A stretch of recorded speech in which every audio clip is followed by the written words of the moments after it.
के वर्मा सक्षम institute 360 degree पे आपका स्वागत करता हूँ। मैंने आपको पिछली कक्षा में टाइम, डिस्टेंस एंड स्पीड का चैप्टर पढ़ाया था। आज मैं आपको एक टॉपिक पढ़ाने जा रहा हूँ जिसका नाम है ट्रेन। ट्रेन से कैसे सवाल बनते हैं, किस प्रकार के इसमें कॉन्सेप्ट हैं। पहले आप कॉन्सेप्ट जान लीजिए कि किस प्रकार के कॉन्सेप्ट से सवाल लगते हैं। ट्रेन में पहला जो कॉन्सेप्ट होता है, कॉन्सेप्ट वन। कॉन्सेप्ट जो होता है वन, कॉन्सेप्ट वन होता है जब ट्रेन किसी व्यक्ति ऑब्लिक खंबे, ऑब्लिक पेड़, ऑब्लिक मील का पत्थर, मील पत्थर को पार करे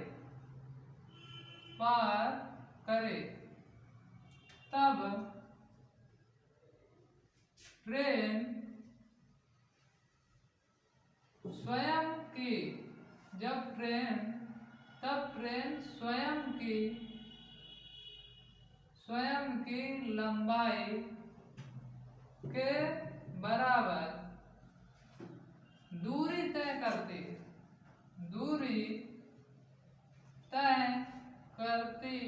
है।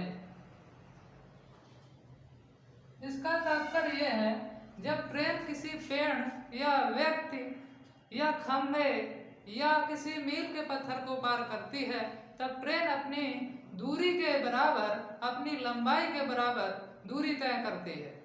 यहाँ पर स्टूडेंट को कंफ्यूजन हो जाता है कि पेड़ की लंबाई क्या लें। वहाँ पे पेड़ की लंबाई ना लेकर के ट्रेन की स्वयं की लंबाई ली जाती है। दूसरा होता है कॉन्सेप्ट दूसरा है दोस्तों, इसमें कॉन्सेप्ट दूसरा इसमें है, जब ट्रेन किसी प्लेटफॉर्म, पुल आदि को पार करती है, जब ट्रेन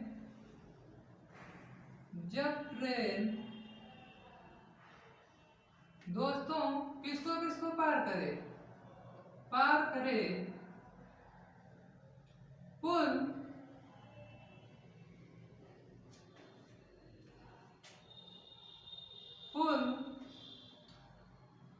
प्लेटफॉर्म,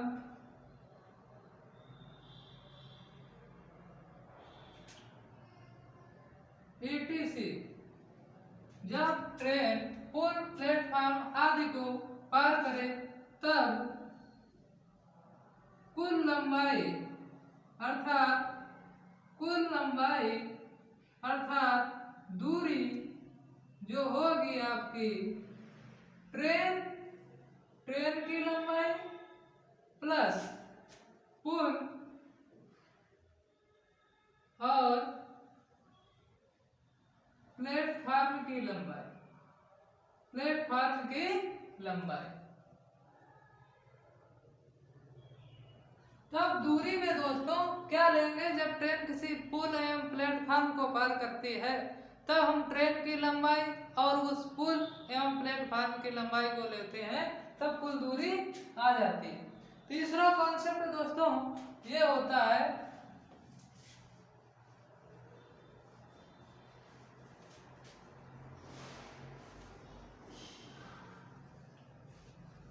तीसरा कॉन्सेप्ट समझ लीजिए।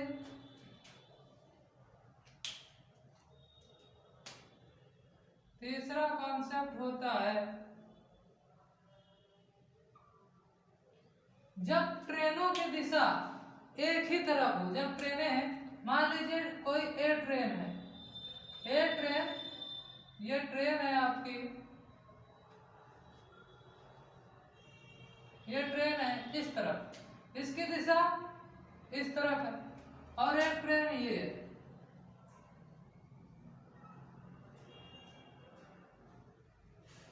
और और इसकी दिशा, यह ट्रेन बी है और इसकी दिशा इस ओर है। अर्थात ट्रेनें जब एक दूसरे के विपरीत दिशा में चले, जब ट्रेनें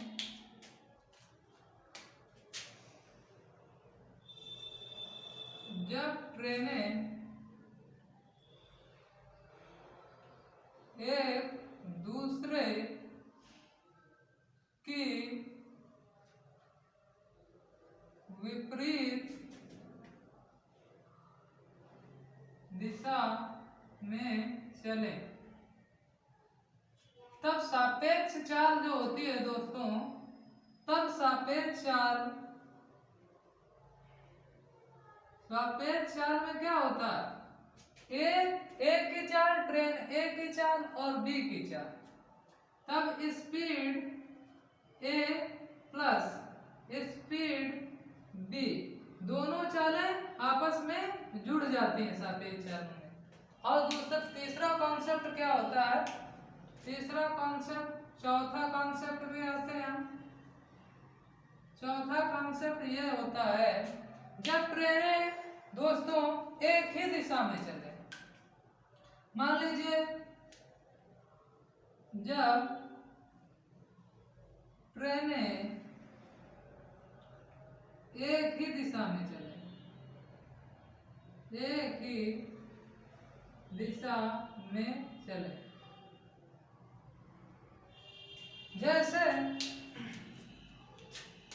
जैसे कोई ट्रेन ये है, एक ट्रेन ये है,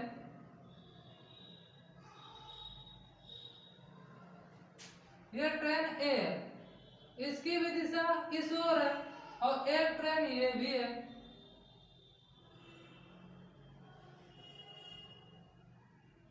और इसकी भी दिशा, बी ट्रेन की भी दिशा इस ओर है, तब सापेक्ष चाल होगी दोस्तों,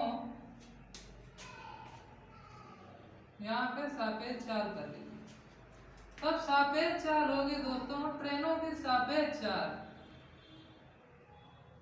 सापेक्ष चाल, दोनों ट्रेनों की सापेक्ष चाल क्या होगी, घट जाएगी, SPA माइनस SPB, अर्थात दोनों ट्रेनों की जो चालें होंगी आपस में क्या होंगी, यहाँ घट जाएंगे। जब ट्रेनें एक ही दिशा की ओर चलेंगी तब ट्रेनों की चाल सापेक्ष चाल में घट जाएगी, जब ट्रेनें विपरीत दिशा में चलेंगी तब उनकी चाल आपस में जुड़ जाएगी। अब पांचवा कॉन्सेप्ट ये होता है, आप चाल से संबंधित कॉन्सेप्ट समझ गए, अब दूरी से संबंधित कॉन्सेप्ट समझिए कि दूरी में क्या करना होता है।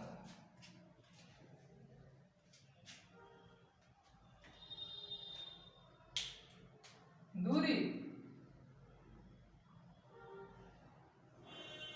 वाला कॉन्सेप्ट होता है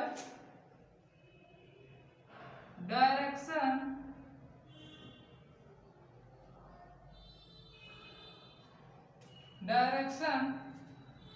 एक दिशा में,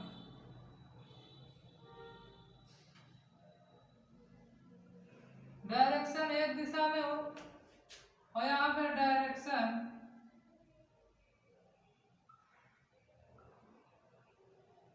अपोजिट अर्थात विपरीत दिशा में, अर्थात विपरीत दिशा में हो, तब लंबाई क्या होगी, जब दूरी, तब दूरी होगी क्या, डायरेक्शन का कोई भी दूरी पे असर नहीं पड़ता, अर्थात दूरी क्या होती है दोस्तों, जुड़ती है, दूरी क्या होगी, जुड़ेगी, दोनों ही कंडीशन में दूरी जुड़ेगी। अब हम आपको सीधे न्यूमेरिकल पे आ जाते हैं, सारे कॉन्सेप्ट मैंने आपको बता दिए।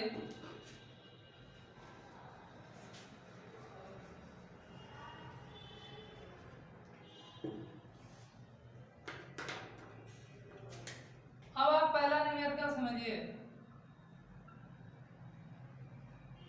कि एक ट्रेन 60 किलोमीटर प्रति आवर की गति से चल रही है, यदि उस ट्रेन की लंबाई 63 मीटर हो तो 87 मीटर लंबे एक पुल को पार करने में उसे कितना समय लगेगा। यहाँ पे ये ट्रेन है, उसकी ट्रेन की लंबाई भी दी गई है और ट्रेन की क्या है, ट्रेन की स्पीड भी दी गई है। और वो क्या ट्रेन कर रही है, एक पुल को पार कर रही है। तब मैंने आपको बताया जब ट्रेन किसी खंभे, व्यक्ति, मील के पत्थर और पेड़ को पार करे तब ट्रेन अपनी स्वयं की लंबाई के बराबर दूरी तय करती है।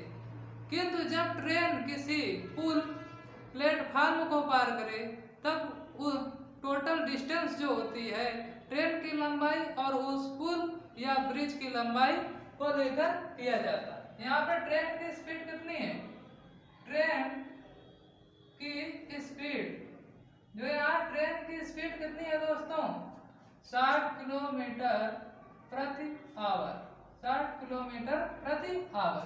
और यहाँ पे ट्रेन की लंबाई कितनी है, ट्रेन की लंबाई अर्थात दूरी, ट्रेन की कितनी है 63 मीटर, 73 मीटर। और जो पुल को पार कर रहे हैं, पुल की लंबाई कितनी है, पुल की लंबाई, यहाँ पुल की लंबाई दोस्तों दी गई है 87 मीटर। हमसे पूछा जा रहा है कि उसे कितना समय लगेगा उस पुल को पार करने में। तो समय बराबर दोस्तों दूरी बटे 4, ये हमने पढ़ा है, दूरी बटे 4। अब हमें समय ज्ञात करना है, तो समय ज्ञात करने के लिए दूरी में कौन कौन सा जुड़ेगा, हमारी ट्रेन की लंबाई जुड़ेगी और पुल की लंबाई अर्थात ब्रिज की लंबाई जुड़ेगी, ब्रिज की लंबाई अपन चाल कितनी है, यहाँ देखो चाल दी गई है किसमें, किलोमीटर प्रति आवर में, और यहाँ पे जो लंबाई किसमें है, मीटर में। तो यहाँ पे चाल रखते हैं 60 किलोमीटर प्रति आवर,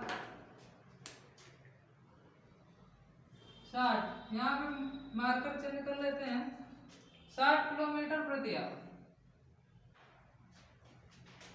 अब हम समय ज्ञात करेंगे दोस्तों, ट्रेन की लंबाई कितनी है 73 मीटर और हमारा पुल कितना है 87 मीटर।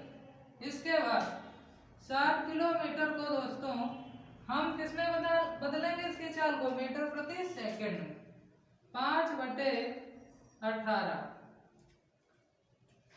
अब ऊपर वाली दूरी को आपस में जोड़ देते हैं, 7 3 10, 8 7 15, 15 1 16। इसको हम काटेंगे, 37 18, 6 दाम 7, तो आया 50/3। 3 ऊपर चला गया दोस्तों, तो 60 गुणा 160 गुणा 50। हम इसको काटेंगे 0.6, 16 गुणा 0.6, 9.6 सेकेंड। अर्थात वह ट्रेन जो 73 मीटर लंबाई की थी उस पुल को पार करने में, जो पुल था 87 मीटर का लंबा, उसे पार करने में वो ट्रेन 9.6 सेकंड का समय लेगी। दोस्तों ये सवाल कैसे लगा है कि ट्रेन की स्पीड दी गई है, ट्रेन की स्पीड दी गई है इसमें 60 किलोमीटर प्रति आवर और ट्रेन की लंबाई आपको दी गई है 73 मीटर। ये ट्रेन इस ब्रिज को पार कर रही है, पुल को पार कर रही है जिसकी लंबाई है 87 मीटर। मैंने आपको बताया था जब ट्रेन पुल किसी ब्रिज को पार करे तो टोटल लंबाई, ट्रेन की लंबाई प्लस ब्रिज की लंबाई आपस में हम ऐड कर देते हैं, यही यहाँ पे किया है मैंने। फिर ट्रेन की लंबाई यहाँ पे दोस्तों किलोमीटर प्रति आवर में है, इसको हम मीटर में बदलेंगे, मीटर प्रति सेकंड में। और जब मैंने आपको बताया था कि बड़ी राशि से छोटी राशि में कन्वर्ट करते हैं तो छोटी राशि की वैल्यू ऊपर आती है और बड़ी राशि की वैल्यू नीचे रखते हैं। इस प्रकार यह पहला सवाल दोस्तों आपका लग जाता है।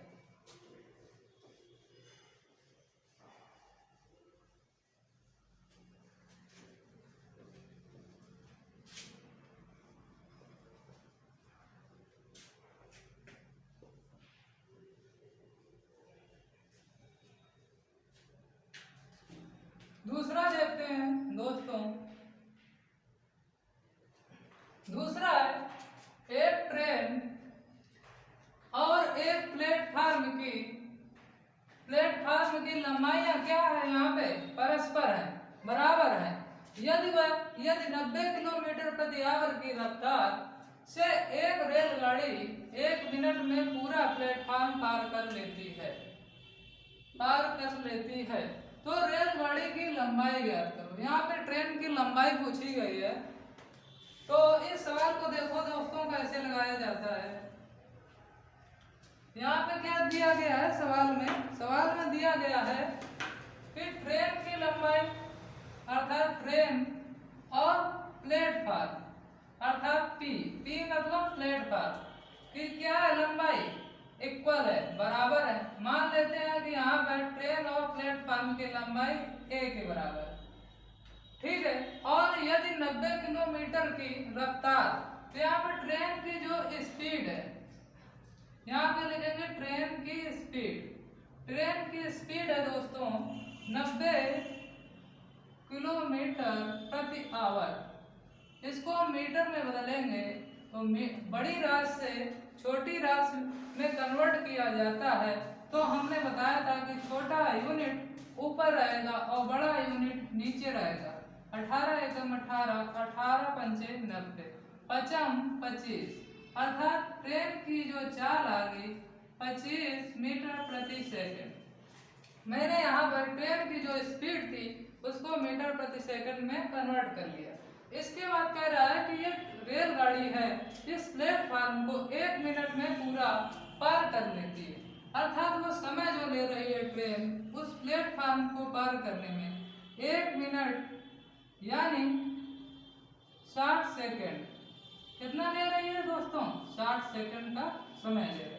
हमसे ट्रेन की जो क्या है लंबाई पूछी गई है, तो हम जानते हैं टाइम बराबर डिस्टेंस अपॉन डिस्टेंस मतलब दूरी, टाइम मतलब समय दोस्तों, अपॉन स्पीड मतलब चाल। डिस्टेंस में क्या क्या आएगा, ट्रेन प्लस प्लेटफार्म। इसको मैंने माना है ट्रेन की लंबाई भी है और प्लेटफार्म की लंबाई भी ए है, तो ए प्लस ए। तो यहाँ पे स्पीड कितनी आ गई आपकी 25 मीटर प्रति सेकंड। जो टाइम आपका कितना ले रहा है 60 सेकंड। अब ए प्लस ए बराबर 2a अपॉन 25 इंटू 60, 2 से हम काट देते हैं, यहाँ पे आएगा 30। a बराबर 25 गुणा 30, 25 हैं 75 और एक ये 0 आ गया मीटर। तो a बराबर दोस्तों आ गया आपका, ए आपने क्या माना था शुरू में, ट्रेन की लंबाई और प्लेटफार्म की लंबाई, ये दोनों आपस में बराबर है। तो ट्रेन की लंबाई दोस्तों कितनी आ गई 750 मीटर। दोस्तों किस प्रकार लगा यह सवाल कि यहाँ पे सवाल में बोला गया ट्रेन और प्लेटफार्म की लंबाई बराबर है, तब मैंने माना कि ट्रेन और प्लेटफार्म की लंबाई ए है। ट्रेन की जो स्पीड दी हुई थी 90 किलोमीटर प्रति आवर, इसकी मैंने चाल को मीटर प्रति सेकंड में कन्वर्ट करने के लिए 5/18 से गुणा किया। इसके बाद टाइम दिया गया था 1 मिनट यानी 60 सेकंड। फिर मैंने लगाया कि हमको पार करने में ट्रेन की लंबाई कितना समय ले रही है उस प्लेटफार्म को, तो टाइम बराबर डिस्टेंस अपॉन स्पीड। फिर यहाँ पे किया गया है जो डिस्टेंस में आपकी ट्रेन की लंबाई प्लस प्लेटफार्म की लंबाई जुड़ रही है, तो a plus a upon 25 metre प्रति सेकंड ये स्पीड आ गई। इसको हल करने पर a बराबर आपका आ गया 750। नेक्स्ट सवाल दोस्तों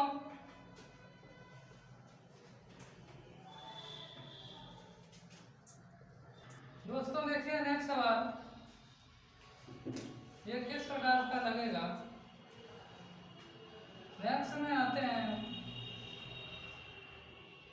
दिया गया है कि कोई रेलगाड़ी 110 मीटर लंबे 110 मीटर लंबे प्लेटफार्म को 40 सेकंड तथा उस प्लेटफार्म पर खड़े लड़के को 30 सेकंड में पार करती है। तो रेलगाड़ी की लंबाई पूछी गई। मैंने आपको सवाल बताया था कि जब रेलगाड़ी किसी प्लेटफार्म को पार करे तब टोटल डिस्टेंस लेंगे ट्रेन की लंबाई प्लस प्लेटफार्म की लंबाई, और जब ट्रेन किसी व्यक्ति, खंबे और मील के पत्थर को पार करे तब जो ट्रेन जो डिस्टेंस तय करती है अपनी स्वयं की लंबाई के बराबर डिस्टेंस तय करती है। तो यह वही कॉन्सेप्ट यहीं पे लगेगा। इस सवाल को हम दो प्रकार से भी लगा सकते हैं। पहला देखिए, कोई ट्रेन 110 मीटर लंबे प्लेटफार्म को 40 सेकंड में पार करती, तो ट्रेन की तो लंबाई हमको पता नहीं है, तब क्या करेंगे हम? पहले लिखेंगे समय बराबर दूरी अपान, क्या करेंगे? दूरी अपान 4। ओके दोस्तों, फिर अब ये क्या करेंगे, इसमें समय दिया गया है आपका 40 सेकंड, समय दिया गया है 40 सेकंड। अब ट्रेन की लंबाई तो हमको पता नहीं है, पुल की लंबाई पता है। पुल कितना है दोस्तों? 110 मीटर का। इसके बाद यहाँ पे इसकी चाल है दोस्तों, इसकी प्लेटफॉर्म को 40 सेकंड में, तो उस पर खड़े व्यक्ति को 30 सेकंड में पार करती है समय। ठीक है, तो यहाँ से हम निकाल लेंगे दोस्तों चाल यहाँ से निकालेंगे तो चाल कितनी आएगी दोस्तों? चाल बराबर निकलेगा आपका T अपान 110 अपान 40 सेकेंड। तो एक ये क्वेश्चन बन गया। दूसरा, जब वह ट्रेन एक प्लेटफार्म पर खड़े लड़के को 30 सेकंड में पार करती है, तब समय जब लड़के को पार करेगी ट्रेन तो वह खुद की लंबाई के बराबर चलेगी। क्या करेंगे? समय, यहाँ पर भी समय निकालेंगे। जब लड़के को पार कर रही है तो कुल दूरी क्या होगी? कुल दूरी ट्रेन की स्वयं की लंबाई होगी, ट्रेन की स्वयं की लंबाई अपान 4। अब हम यहाँ पे निकाल लेते हैं 4 बराबर दूरी क्या है? ट्रेन की लंबाई T माना है उसको मैंने, और समय कितना ले रही है वो ट्रेन लड़के को पार करने में? 30 सेकंड, अर्थात ये 2। अब 4 बराबर चाल के, तो दोनों समीकरण 40 के इक्वल है, तो 1 व 2 से। अब हम क्या करेंगे? एक तरफ T अपान T प्लस 110 अपान 40, फिर इसके बाद करेंगे T अपान 30। बस सॉल्व हो गया हमारा सवाल। इसका मल्टीपल गुणा करा देंगे, क्रॉस गुणा कराने से आएगा 3T प्लस 330 अपान T। फिर दोस्तों निकलेगा 30 अपान 4T माइनस T। इस प्रकार आ गया T बराबर आपका दोस्तों, T बराबर आया 330 मीटर। 330 मीटर ट्रेन की लंबाई कितनी आ गई दोस्तों? 330 मीटर। ये देखिए दोस्तों कैसे लगा है कि एक रेलगाड़ी 110 मीटर लंबे प्लेटफार्म को 40 सेकंड में तथा उस प्लेटफार्म पर खड़े लड़के को 30 सेकंड में पार करती है। जब वह ट्रेन प्लेटफार्म को पार कर रही थी तब यहाँ पे मैंने उसकी चाल निकाली है, ट्रेन प्लस उस प्लेटफार्म की लंबाई अपान 40 सेकंड। यहाँ पे चाल निकाल ली। फिर जब वही ट्रेन उस प्लेटफार्म पर खड़े लड़के को पार कर रही है 30 सेकंड में, जब लड़के को पार कर रही है तो उसकी जो लंबाई होगी केवल ट्रेन की स्वयं की लंबाई होगी, तो T अपान 30 सेकंड। चाल यहाँ पे निकाल ली, चाल यहाँ पे है, दोनों चाल ही के बराबर इक्वेशन है, तो समीकरण 1 व 2 से इसको हल कर दिया, तब ट्रेन की जो लेंथ आ गई 330 मीटर। इसको हम दूसरे तरीके से भी लगा सकते हैं दोस्तों। दूसरा तरीका सेकंड मेथड, देखिए ये तो बेसिक मेथड था जिससे आप इस सवाल को लगाएंगे। दूसरा मेथड है सेकंड मेथड। सेकंड मेथड देखिए इसका क्या है कि जब ट्रेन 110 मीटर लंबे प्लेटफार्म को 40 सेकंड में तय करे, अर्थात 40 सेकंड जो ट्रेन टाइम ले रही है किसी प्लेटफार्म को पार करने में, तब ट्रेन अपनी स्वयं की लंबाई की दूरी तय कर रही है और प्लस प्लेटफार्म की भी दूरी तय कर रही है। इतना ओके है दोस्तों। इसके बाद जब वह ट्रेन उस प्लेटफार्म पर खड़े लड़के को 30 सेकंड में पार कर रही है, कितने 30 सेकंड में प्लेटफार्म पर खड़े लड़के को, अर्थात ट्रेन स्वयं की लंबाई तय कर रही है। यहाँ पे जो इन दोनों के बीच डिफरेंस कितना आया 10 सेकंड। ये 10 सेकंड में ट्रेन किसको पार कर रही होगी, क्योंकि ट्रेन जब लड़के को पार कर रही है तो ट्रेन स्वयं की लंबाई को पार कर रही है यहाँ पे 30 सेकंड में, और 10 सेकंड में किसको पार कर रही है, केवल प्लेटफार्म को। तो 10 सेकंड में प्लेटफार्म को पार करेगी, और प्लेटफार्म को पार करेगी अर्थात प्लेटफार्म की लंबाई कितनी है दोस्तों 10 second is equal to 110 metre.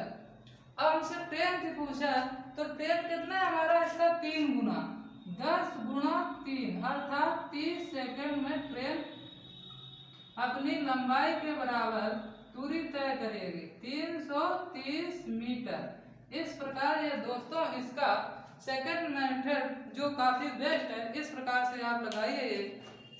अगला देखिए